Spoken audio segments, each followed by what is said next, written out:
¿Qué tal? Bienvenidos a Existiendo, hablando de dignidad humana. Como siempre, este proyecto del Colegio Iberoamericano de Estudios Existenciales y Humanísticos desde el Centro Histórico de la Ciudad de México.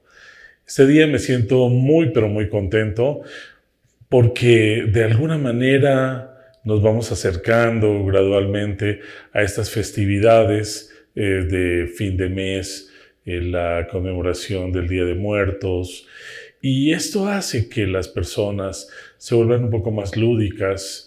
El domingo anterior fue este evento, este desfile aquí en la Ciudad de México de los zombies, que más allá de la comercialización de estos productos y de estos personajes, me parece que las personas necesitan volver a habitar los lugares. La no presencialidad ha hecho circunstancias muy complejas en el psiquismo humano.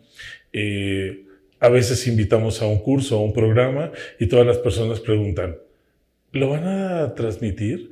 ¿Lo van a dar por línea?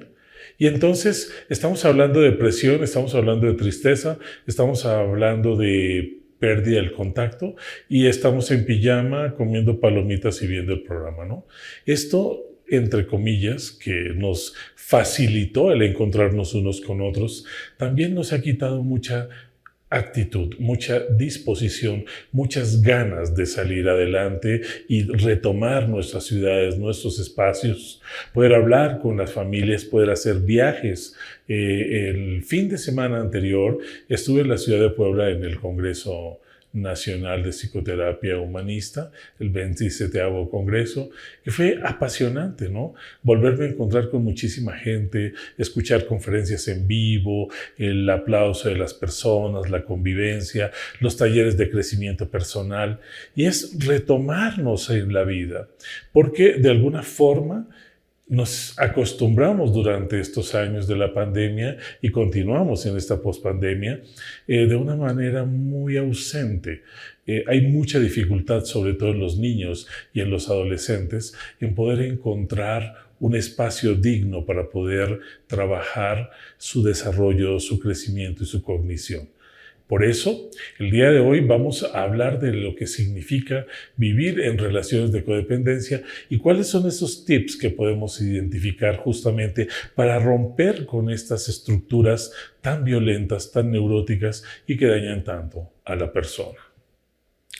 Justamente y en esta etapa de pandemia, las personas al comienzo nos sentíamos muy angustiadas, porque nos quitaron nuestras calles, nuestros espacios académicos, nuestros trabajos. Muchas personas empezaron a perder la vida y todos empezamos a entrar en un pánico enorme. Entonces llegó un momento en que nuestra casa era el único lugar que nos ofrecía, entre comillas, cierto grado de seguridad y de confianza. Sin embargo, al interior de los grupos familiares empezaron a pasar cosas muy delicadas que aún persisten. Enojos muy frecuentes, choques intergeneracionales, diferencias sustanciales. De repente el esposo se iba muy temprano, ella se quedaba, la mamá o la esposa en casa, ella tenía una manera de organizar la vida y al estar los demás ahí se interrumpían, el baño no era suficiente, había mucho enojo. Y al mismo tiempo se empezaron a establecer relaciones de dependencia. Necesito que me hables, necesito que me digas dónde estás. Necesito que me digas a qué horas vas a comer. Quiero que me digas a qué horas vas a venir. ¿En dónde estás? Mándame tu ubicación. Y esta dependencia luego se fue retroalimentando con codependencia. Recuerdo muy bien que antes de que ocurriera este fenómeno, si alguien venía a tu casa o un amigo se quedaba a ver contigo en algún lado, por lo menos en los hombres y mujeres de mi generación, llegaba un momento en que uno decía, cuando llegues nada más repórtate que llegaste bien. O llegaba uno al lugar y mandaba una nota, gracias por todo ya en casa. Y era como muy interesante saberme acompañado y de alguna manera cuidado por los demás.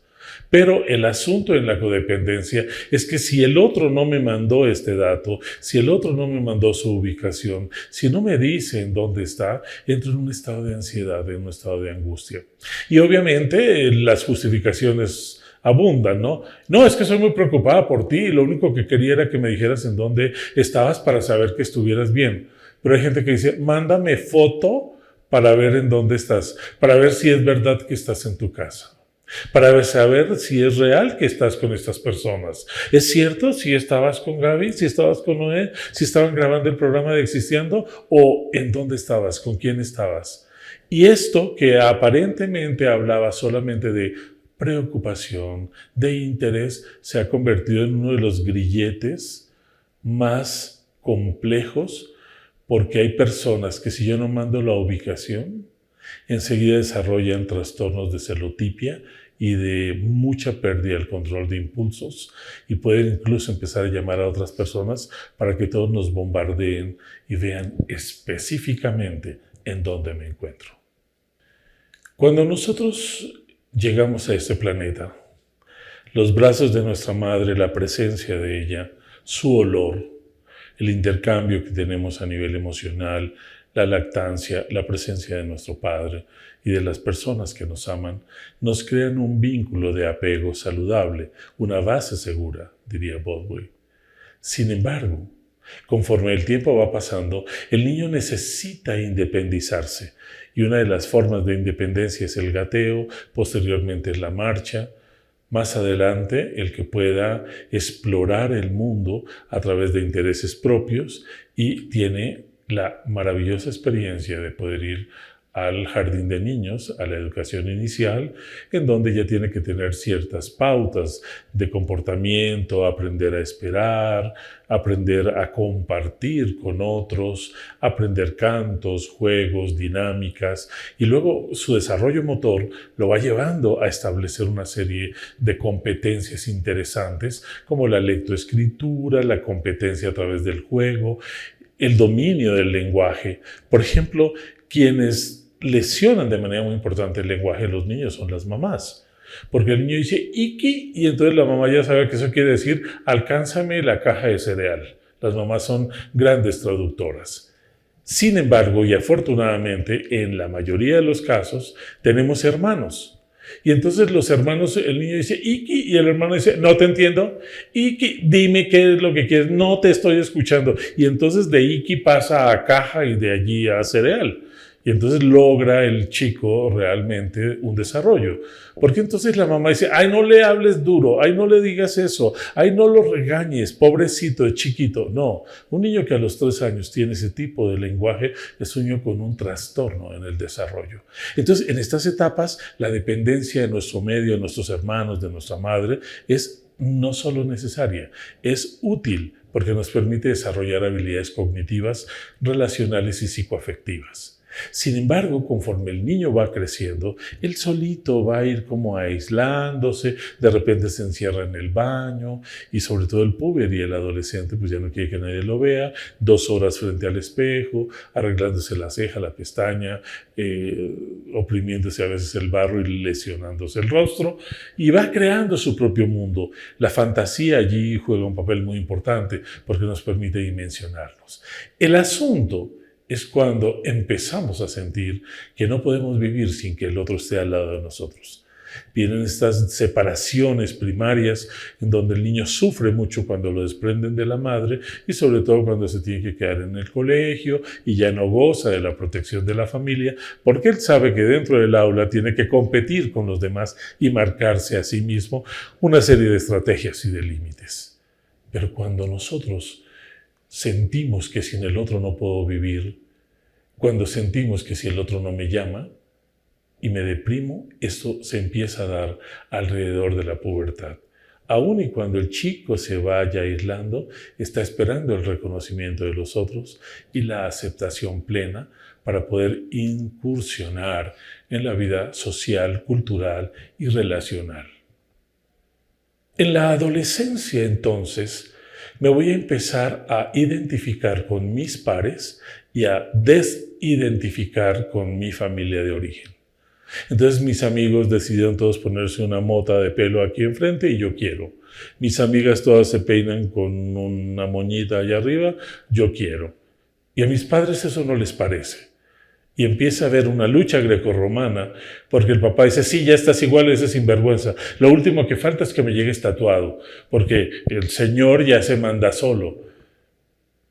Y los amigos dicen, como eres un codependiente, como tus padres te gobiernan, como no puedes tomar la decisión, es tu piel, es tu derecho. Tú puedes ponerte el tatuaje si se te da la gana, pero claro, el señor no puede porque le pega a su mami, lo grita a su papi. Y el chico entra en un conflicto muy serio, porque dice, o soy leal con mi familia de origen, o me pierdo de la posibilidad de tener a esta tribu que me está ayudando a conocer el mundo desde otras perspectivas.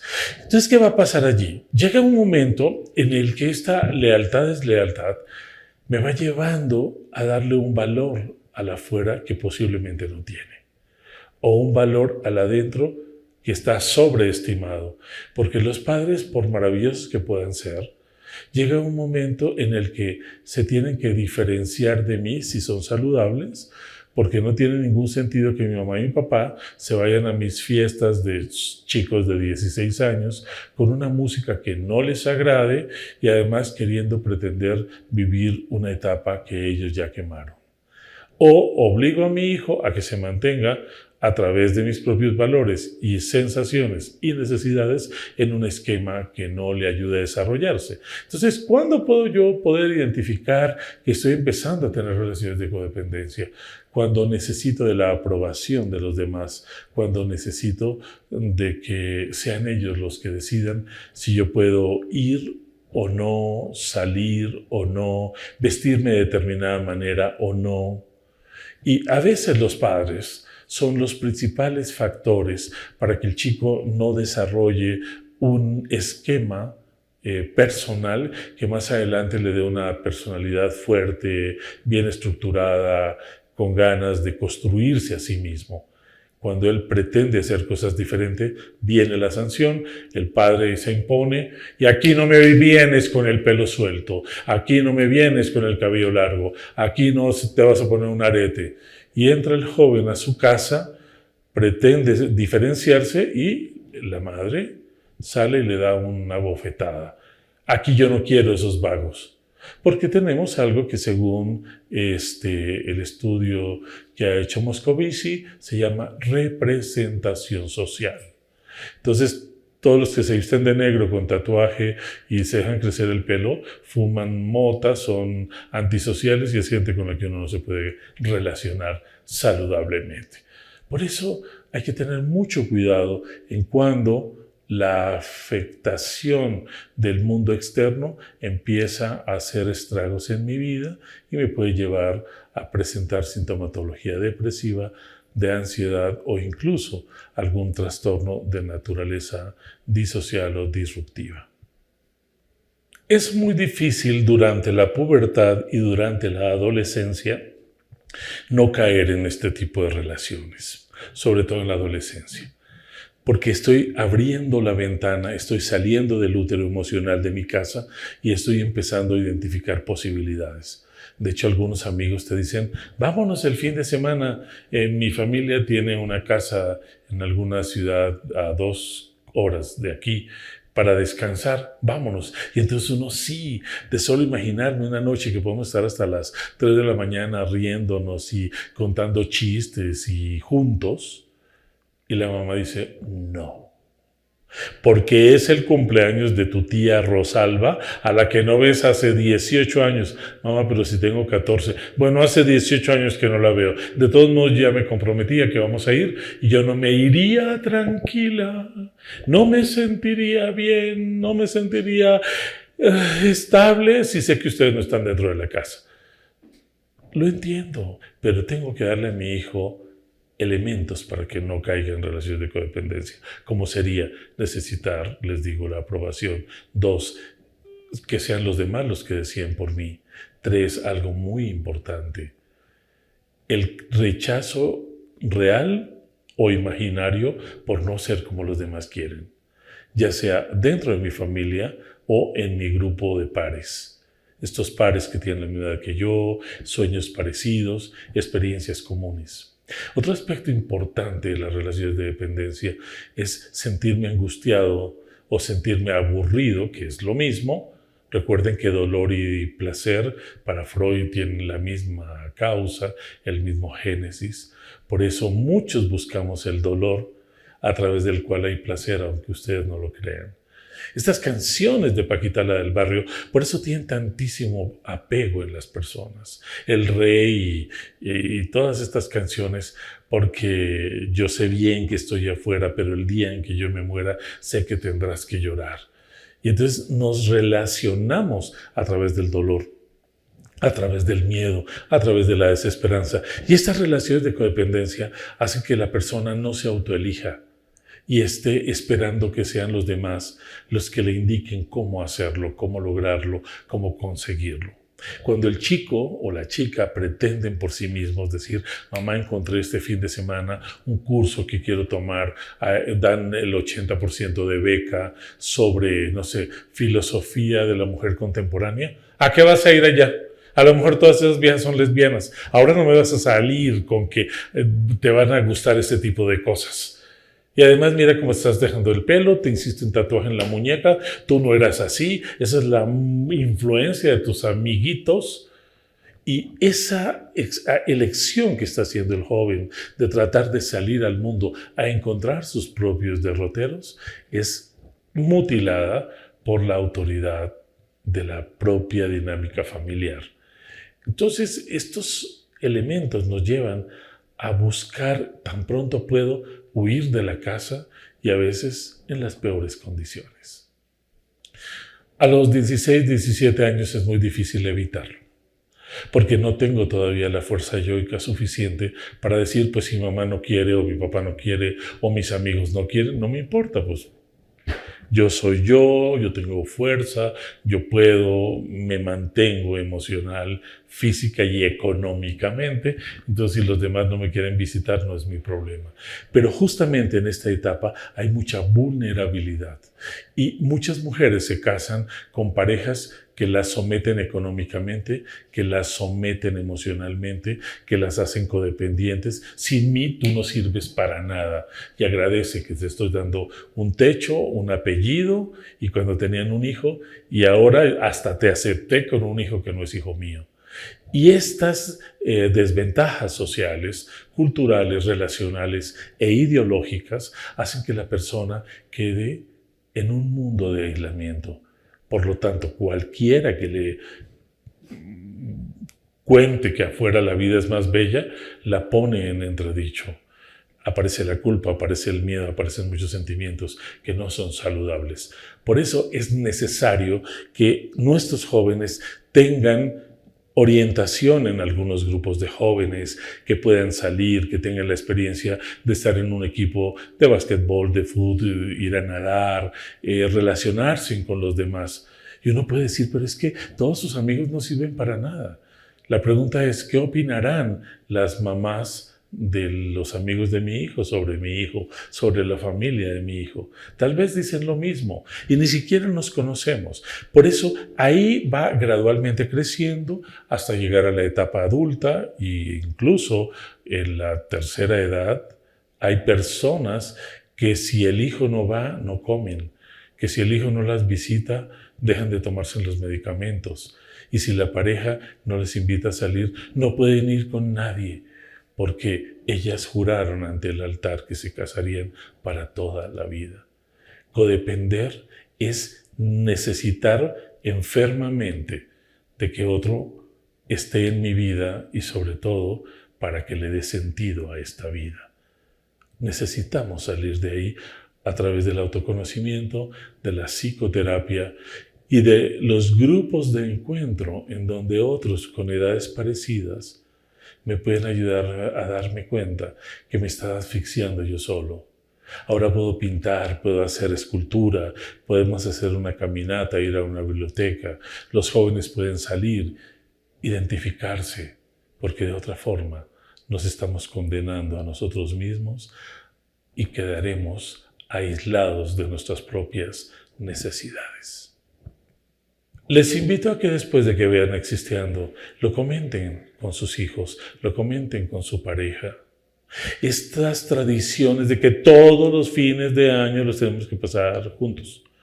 Este año nos toca a nosotros el Año Nuevo y el próximo en la casa de mi suegra. ¿Nos toca? Es un lugar porque si no vamos ya nos rechazan todo el año, nos juzgan, nos critican.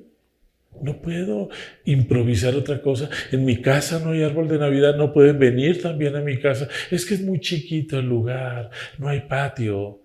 Pues no importa, este es una Navidad para que estemos en un lugar pequeño y a lo mejor después de todo esto salimos a la calle, caminamos un poco o las familias se regresarán tempranamente a su casa.